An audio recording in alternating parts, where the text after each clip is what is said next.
అందరికీ నమస్కారం. Welcome to Vignan త్రివి. అయితే చాలామంది ఈ మధ్యన పని చేసుకొని అభివృద్ధి కావాలి, సొంత తెలివిపైన ఆధారపడాలి, మనము పట్టుదలతోటి పని చేస్తేనే ఎదుగుతాము. ఇటువంటి వీడియోస్ చాలా చేస్తున్నా కదా! అయితే చాలామంది ఇళ్లల్లో దైవం మీద ఆధారపడే వాళ్ళు చాలామంది ఎక్కువైపోయిండ్రు. అంటే కష్టం చేయకుండా, పని చేయకుండా దేవుడే పుట్టించిండు కదా! ఆయన్నే అభివృద్ధి చేస్తాడు, ఆయన్నే అంతా చూసుకుంటాడు. ఆయననే ఏం చేయాలన్నా ఆయన్నే, చంపాలన్నా ఆయన్నే, పుట్టించాలన్నా ఆయన్నే, పుట్టించిన ఆయన బతికించేది కూడా ఆయన్నే. కాబట్టి మనం కూర్చునే దగ్గర కూర్చున్నా సరే, ఆయన తలరాత రాస్తే ఖచ్చితంగా అభివృద్ధి అయితామని చెప్పేసి మాటలు చెప్తూ ఉన్నారు. అదే కొంతమందేమో అసలు దైవము కేవలం పుట్టిస్తాడు, చంపుతాడు అంతే గాని మధ్యలో ఉన్నదంతా కూడా మన మానవ ప్రయత్నం. అంటే మనం కష్టపడడం వల్లనే మనం సాధించుకోగలుగుతాం. అంతే దైవం ఏమి మనకి అనుకూలత చేయదు అని చెప్పేసి చాలామంది చెప్తుంటారు. అసలు నిజానికి మొత్తానికే దైవం మీద ఆధారపడాలనా? లేదా మన మీద మనం ఆధారపడాలనా? లేదా దైవము మన మీద మనము రెండిటి మీద ఆధారపడాలనా? అసలు నిజానికి ఏమిటి వాస్తవం అని చెప్పేసి మనం వీడియోలో తెలుసుకుందాం. అయితే చాలామంది పని చేయలేక సోమరితనంతో, లేజీతో అడుగు ముందుకేయలేక, పని చేయలేక మనిషిని దేవుడు పుట్టించిన తర్వాత మరి విచక్షణ ఎందుకు ఇచ్చిండు? కష్టపడి పని చేయాలి, సొంతంగా ఆలోచన చేసే ఆ తెలివితేటలు ఎందుకు ఇచ్చిండు?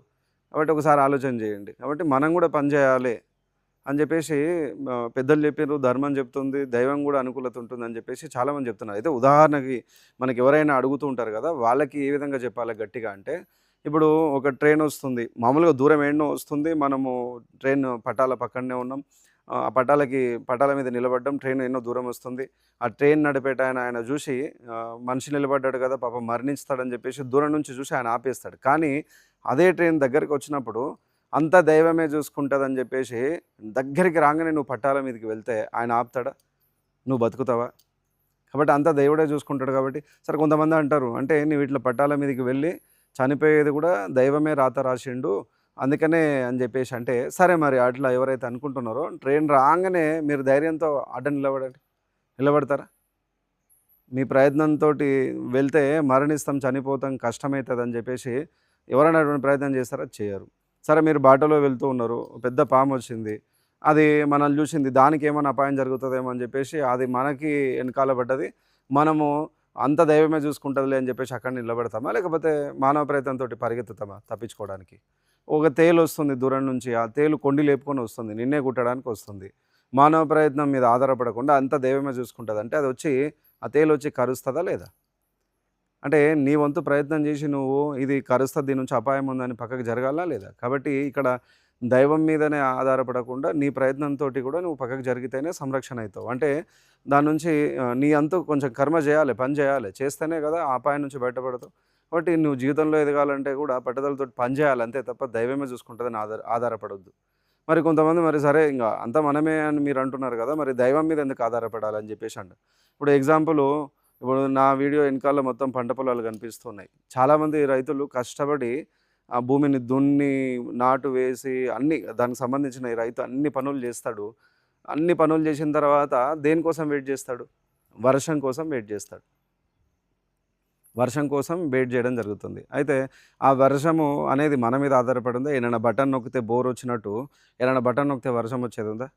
కాబట్టి ఎవరి మీద ఆధారపడాలి? అది దైవం మీదే ఆధారపడాలి. అందుకే పూజలు, పునస్కారాలు, యజ్ఞాలు, యాగాలు ఇవన్నీ జేసి శాస్త్రీయంగా హిందూ సంప్రదాయం ప్రకారం ఏ విధంగా వర్షం పడియాలో దానికి సంబంధించి అందరూ కలిసి ఏక సంకల్పంతోటి ఆ గ్రామం అంతా ఆ గ్రామంలో ఉన్న దేవాన్నో లేకపోతే యజ్ఞమో ఏదో ఒకటి జేసి ఆ వర్షాన్ని రప్పిస్తారు. అంటే దైవాన్ని ఆరాధన జేసి ఆ విధంగా వర్షం తెప్పించుకొని మనం ఇప్పుడు డబ్బులైతే తినలేం, బంగారం అయితే తినలేము.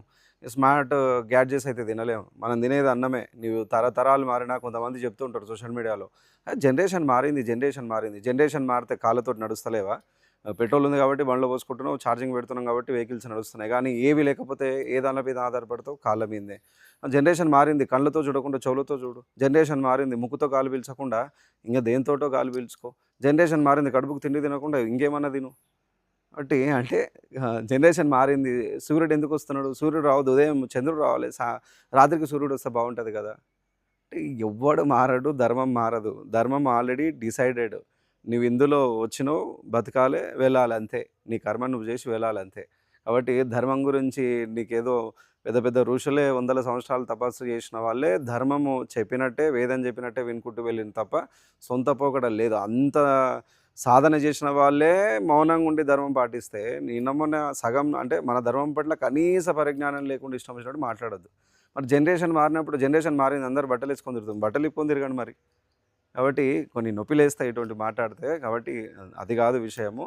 ఇప్పుడు వాళ్ళలాగా పంటలన్నీ మొత్తం రెడీ చేసుకున్నారు. రైతులంతా దున్నిండ్రు. దేనికోసం? వర్షం కోసమే ఆధారపడ్డారు. మరి వర్షం ఎవరి మీద ఆధారపడ్డది? దైవం మీద ఆధారపడ్డది. కాబట్టి రైతులంతా దున్నుకున్నంత మాత్రాన పంటలు పండుతాయి? పండవు కదా! వర్షం మీద ఆధారపడ్డారు కాబట్టి వర్షం పడితేనే కదా! కాబట్టి ఆ వర్షం దైవం మీద ఆధారపడింది. కాబట్టి ఇక్కడ దైవము ఉంటది. ఇక్కడ మానవ ప్రయత్నము ఉంటది. రెండూ చేయాలని మనకి ధర్మం చెప్తుంది, శాస్త్రం చెప్తుంది, వేదం చెప్తుంది, మన పెద్దలు చెప్తున్నారు, మన ఋషి పరంపర చెప్తుంది. కాబట్టి దేవుడు మనకు సొంత తెలివిని ఇవ్వడానికి కారణమే అది. కాబట్టి బతుకురా నాయనా అని సొంత తెలివిని, విచక్షణనిచ్చి మనల్ని పంపించాడు. కాబట్టి దైవం మనకు అనుకూలత కావాలంటే మనం మానవ ప్రయత్నం చేయాల్సిందే. మనం మానవ ప్రయత్నం చేయకుండా కేవలం దైవం మీద ఆధారపడడం అనేది తప్పు. కేవలం మానవ ప్రయత్నం మీదే ఆధారపడి దైవాన్ని నమ్మకుండా, విశ్వసించకుండా ఉండడం కూడా తప్పు. కాబట్టి రెండిటి మీద అంటే ఒక బంగారము అమ్మే షాపుల్లో తక్కడ ఉంటది కదా! సమానంగా త్రాసు. కాబట్టి ఇక్కడ దైవము, ఇక్కడ మానవ ప్రయత్నం 2 కలిస్తేనే మనము జీవితం అనేది సాఫీగుంటది. కాబట్టి దైవం మీద ఆధారపడాల్సిందే, మానవ ప్రయత్నం మీద ఆధారపడాల్సిందే. మానవ ప్రయత్నం మీద ఆధారపడాల్సిందే. అంతే తప్ప నీవు నీ ఇష్టం వచ్చినట్టు చెప్పుకున్నంత మాత్రాన గతంలో ఉన్నటువంటి పూర్వీకులు, ఋషి పరంపర చెప్పినటువంటి నిజమైన వాస్తవాలన్నీ గూడా అవాస్తవాలు కావు. కాబట్టి నీకు నచ్చినట్టు బతికితే నువ్వు బతకొచ్చు గానీ, నీకు నచ్చినట్టు నువ్వు ఉపన్యాసాలిస్తే అది వాస్తవం గాదు. ఎందుకంటే చరిత్ర తీసుకుంటే ఇప్పుడు నిన్న మొన్న చరిత్ర కాదు, ఎప్పటినుంచో చరిత్ర తీసుకుంటే అందరికీ సహజమైన ధర్మము, అందరికీ సమానమైన ధర్మం. కాబట్టి కష్టపడాల్సిందే, పని జేయాల్సిందే. అట్లా జేసేవానికే మంచి కర్మ సిద్ధాంతము మనకి భగవద్గీతలో ఉంది. చాలామంది సోషల్ మీడియాలో పెడతారు కదా! కర్మణ్యవాధికార అని చెప్పేసి. ఆ శ్లోకము ఉదాహరణ. నీ సత్కర్మ నువ్వు చేస్తూ మళ్ళా ఉత్త కర్మ కాదు, పనికిమాలిన కర్మ కాదు, సత్కర్మ మంచి కర్మ చేస్తూ పో. ఫలితం గురించి ఆలోచన చేయకు అని చెప్పేసి మంచి మంచి గ్రంథాలు చెప్తూ ఉన్నాయి. కాబట్టి మానవ ప్రయత్నం చేయాలి, దైవం మీద ఆధారపడాలి. 2 ఉంటేనే జీవితం. కాబట్టి ఎప్పుడు కూడా ఏక నిర్ణయంలాగా దైవమే చూసుకుంటదని చెప్పి దైవం మీద ఆధారపడి మరి ఎగ్జామ్ సెంటర్‌కి పోయి ఎగ్జామ్ రాయకుండా నమస్కారం పెట్టుకొని దేవుడిని కొలుస్తూ ఉంటే ఎగ్జామ్ పాస్ అవుతావా?